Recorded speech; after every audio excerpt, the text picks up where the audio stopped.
Bem-vindo a todos, eu sou o professor Hudson Romário Melo de Jesus, sou professor de História e Estudos Amazônicos e fui convidado para dar uma aula no curso de Arqueologia Amazônica. E a aula que nós vamos ver hoje, que nós iremos falar, é a Arqueologia Ancestral na Terra Indígena Tupinambá, no Rio Tapajós. Inicialmente, a nossa pesquisa, que envolve uma abordagem arqueológica colaborativa, optou por fazer um levantamento histórico sobre as mobilizações étnicas realizadas pelos povos indígenas, mas no tempo mais presente, entre o fim do século XX e durante todo o século XXI, e a importância dessas mobilizações como um fator de revitalização cultural, E baseado nisso, a gente estudou a atualidade da presença tupinambá a partir da confluência entre a arqueologia e a história indígena, Com isso, com aportes teóricos dessas duas disciplinas, nós registramos os vestígios arqueológicos da aldeia São Francisco do povo tupinambá. O local do estudo é a aldeia São Francisco. Ela fica na área de terra firme, na margem esquerda do baixo curso do rio Tapajós. De acordo com a história oral do povo tupinambá, as aldeias e vilas tupis sempre estiveram ocupadas nessa região, E atualmente essa região é conhecida como Reserva Extrativista Tapajós Arapiuns, Essa Resex ela foi criada no ano de 1998, E ela tem uma significância muito importante, dentro do contexto de mobilizações étnicas dos povos indígenas entre o fim do século XX e o início do século XXI. Então aqui nós temos um mapa de localização das aldeias, Tupinambá no Rio Tapajós. O mapa apresenta com ênfase a localização da aldeia São Francisco, a aldeia que foi local do estudo, E é interessante porque esse local também guarda a Floresta Nacional do Tapajós, na margem direita do rio, Esse local todo ele é conhecido por ser marcado por diferentes sítios arqueológicos cerâmicos, com diferentes cerâmicas, o que possivelmente no passado pré-colonial ou pré-histórico tenha significado uma diferença cultural muito grande entre povos ceramistas que viveram nessa região.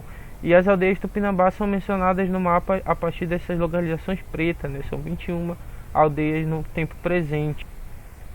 Então, a chegada à aldeia São Francisco, a viagem para a aldeia São Francisco, no caso da pesquisa de campo, ela foi realizada de barco. E aqui nós temos uma visão da aldeia, da frente da aldeia ao chegarmos em um dos portos. A aldeia tem pelo menos 5 ou mais portos onde os barcos aportam, ou quando tem que resolver algo à cidade, eles vão de barco e voltam para suas casas, e eles usam esses caminhos. Mas também tem outras pessoas que moram em outras partes da comunidade da aldeia que também usam outros portos para se locomover, ou quando chegam à aldeia. Esse é um caminho que leva à aldeia, E o interessante é pensar que essa floresta ela é considerada uma floresta intocada, uma floresta que não um local deserto para a vida, onde não havia presença humana.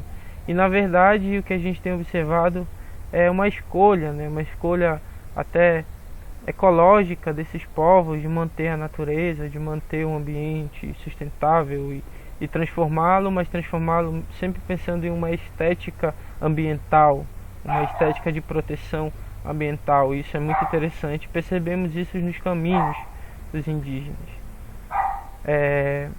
Aqui é uma visão da praça central da aldeia, A praça central ela é composta pelas casas das principais lideranças da aldeia e também pela escola, a escola a qual eu trabalho, que é essa escola aqui, a Escola Indígena Suraraitá Tupinambá. Eu também trabalho em uma outra aldeia, na escola da aldeia Limontubo, fica a alguns quilômetros da aldeia São Francisco. A escola é composta por primeiro da alfabetização até o 9º ano, São várias salas, aqui é só a frente da escola e é onde eu trabalho atualmente. essa é uma fachada das casas das lideranças, né? A arquitetura de alvenaria ela veio fortemente, né, a partir do final do século XX, início do século XXI, a arquitetura de alvenaria, e ainda há muita resistência, né? Que no caso da aldeia São Francisco existe um movimento de mescla, né, dessa arquitetura convencional moderna de produção a partir do cimento e de tijolos, né, das casas, com uma arquitetura mais tradicional, relacionada à palha, relacionada ao conhecimento madeireiro da mata, relacionado também ao conhecimento de diferentes palmeiras, né, inclusive outras plantas que são usadas na própria arquitetura para a fiação e amarração de casas. Então, alguns dos principais contextos de ocupação humana antigos da América estão na região estudada, né?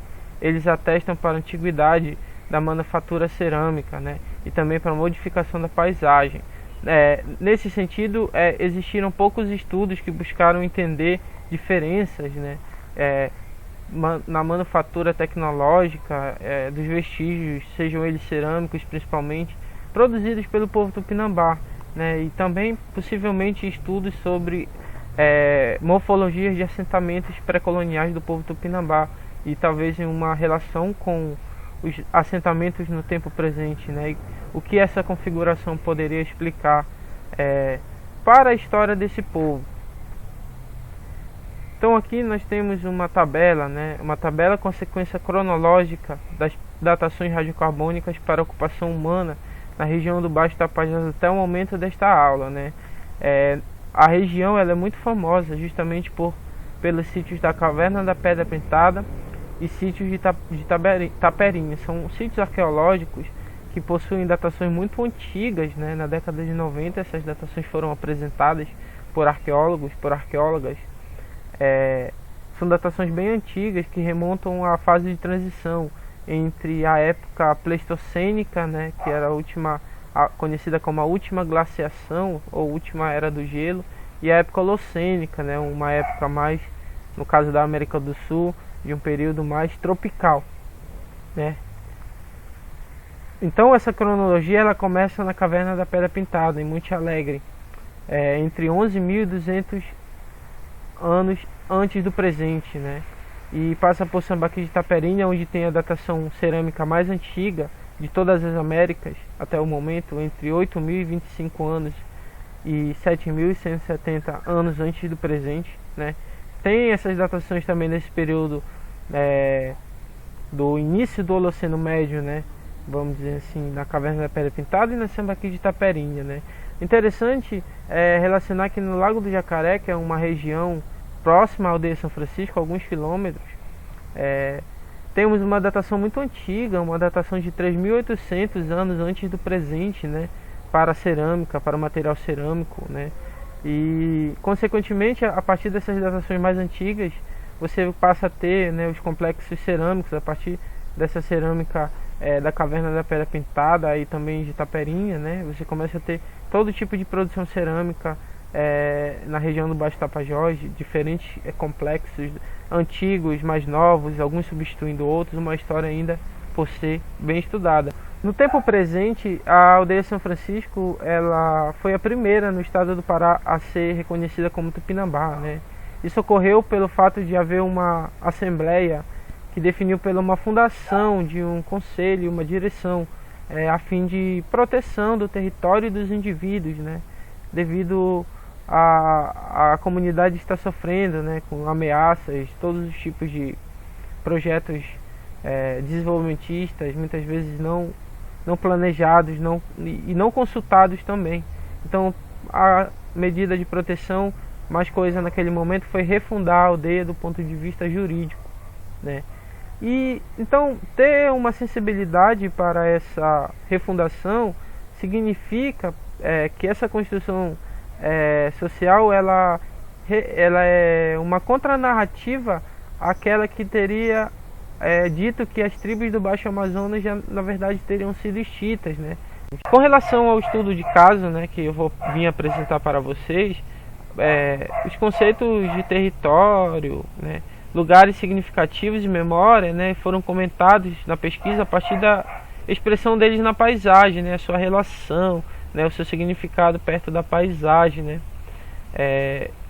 como uma parte introdutória dos locais, né, dá uma perspectiva, uma visão para o leitor que está vendo aquela imagem, se sentir à vontade, né, ao local. Então, o objetivo baseado nisso foi apresentar a interpretação das cerâmicas, né, dos Tupinambá encontradas nesses sítios arqueológicos que também estão imersos na paisagem. Esse tema é interessante porque em um passado pré-colonial tão diversificado, com tantas etnias e etnomias diferentes, fazer uma associação entre cerâmica Tupinambá e cultura Tupinambá é por muitas vezes questionável, né?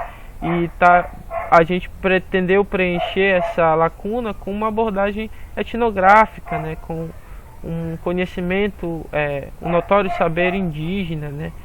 Das suas práticas e contação de histórias perante as cerâmicas. Então, devido a isso, a gente trouxe para essa aula algumas imagens da cerâmica da coleção particular da Cacica Melo Tupinambá. Então, como eu falei, né, eu trouxe para vocês um pouco da coleção da Cacica Mercedes Melo Tupinambá. E eu realizei algumas oficinas de fotografia com eles, né, e essa foi uma dessas oficinas. Então aqui o material, né, essas pequenas vasilhas seguindo um determinado tipo de padrão. Essa cerâmica faz parte da coleção da Cacique Mercedes Melo Tupinambá, né, que gentilmente cedeu a sua coleção para a gente iniciar um estudo a partir dela. E aí nós temos aqui mais cerâmicas, né? Essas cerâmicas elas podem ser comentadas tanto do ponto de vista tecnológico, arqueológico, como do ponto de vista da história indígena, né, da sua representatividade, da sua decoração como contadora de história, né, e é justamente isso que a Cacica fez, né, ela contou a história da cerâmica, como que para ela essas cerâmicas representam inclusive parte das pessoas que já viveram em um tempo passado, né, e que deixaram a sua marca, a sua escrita, o seu desenho tão belo para que os seus herdeiros pudessem estar utilizando também, mas dessa vez como uma nova ferramenta de ação social. E aqui mais um pouco das cerâmicas, né, indígenas. Eu trouxe algumas fotos para que a gente pudesse ter uma pequena noção, né, uma noção inicial, né, dessas cerâmicas. Então, pessoal, por fim eu quero dizer que todos os indícios indicam que os Tupinambás já estão na região vivendo há muito tempo, né? Fontes históricas, fontes arqueológicas, fontes da história oral.